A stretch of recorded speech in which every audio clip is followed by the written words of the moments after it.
बीती 7 अक्टूबर को इजराइल पर हमास के बर्बर हमले के बाद से पूरी दुनिया बटी हुई थी नजर आ रही है। ऐसे तनावपूर्ण माहौल में पश्चिम एशिया का छोटा सा देश कतर काफी अहम हो गया है। दरअसल कतर ही जो इजराइल और हमास के बीच बातचीत करा सकता है और मौजूदा संकट का हल निकाल सकता है।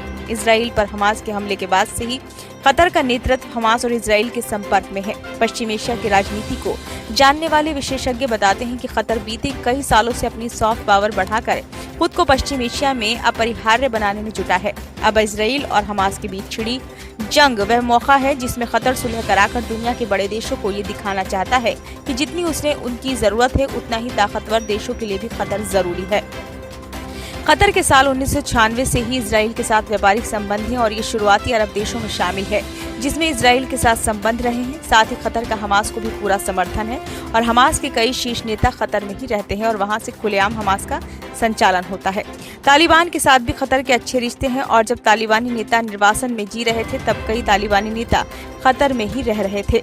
कतर के प्रधानमंत्री मोहम्मद बिन अब्दुल रहमान अल थानी की एक विशेषज्ञों की टीम है। यही टीम विभिन्न देशों के बीच मध्यस्थता करती है। इजराइल और हमास के बीच भी पिछले 5 सालों से यही टीम मध्यस्थता की कोशिश कर रही है। अब हमास के कब्जे से अगवा इजरायली नागरिकों को छुड़ाने की जिम्मेदारी भी कतर पर आ गई है। यही वजह है कि कतर द्वारा लगातार इस दिशा में कोशिश की जा रही है। कतर के प्रयासों से हमास के आतंकियों द्वारा अगवा किए गए लोगों में से 4 को छोड़ भी दिया गया है। बीते दिनों जब 2 अमेरिकी बंधकों को हमास के आतंकियों ने छोड़ा तो अमेरिका की सरकार ने कतर का विशेष तौर पर धन्यवाद दिया था। यही वजह है कि भू राजनीति के जानकारों का मानना है कि इजराइल और हमास के बीच का संघर्ष न बढ़े, इसके लिए भी कतर की भूमिका बेहद अहम रहेगी। कतर के सऊदी अरब से भी कुछ समय पहले तक संबंध खराब थे क्योंकि सऊदी अरब ने कतर पर कट्टरपंथी संगठनों को बढ़ावा देने और ईरान से करीबी संबंधों को चलते कतर पर प्रतिबंध लगा दिए थे। हालांकि कतर ने सऊदी अरब के आरोपों को खारिज कर दिया। 3 साल बाद सऊदी अरब ने बीते दिनों ही कतर से प्रतिबंध खत्म किए हैं। अमेरिका और ईरान के बीच बातचीत में भी कतर की भूमिका अहम है। अगर अमेरिका और ईरान के रिश्ते बिगड़ते हैं तो इसका सबसे ज्यादा असर भी कतर पर ही पड़ सकता है क्योंकि उस स्थिति में स्ट्रेट ऑफ हॉर्मुज बंद हो सकता है और स्ट्रेट ऑफ हॉर्मुज से ही दुनिया के कुल तेल व्यापार का 5वां हिस्सा यहीं से गुजरता है।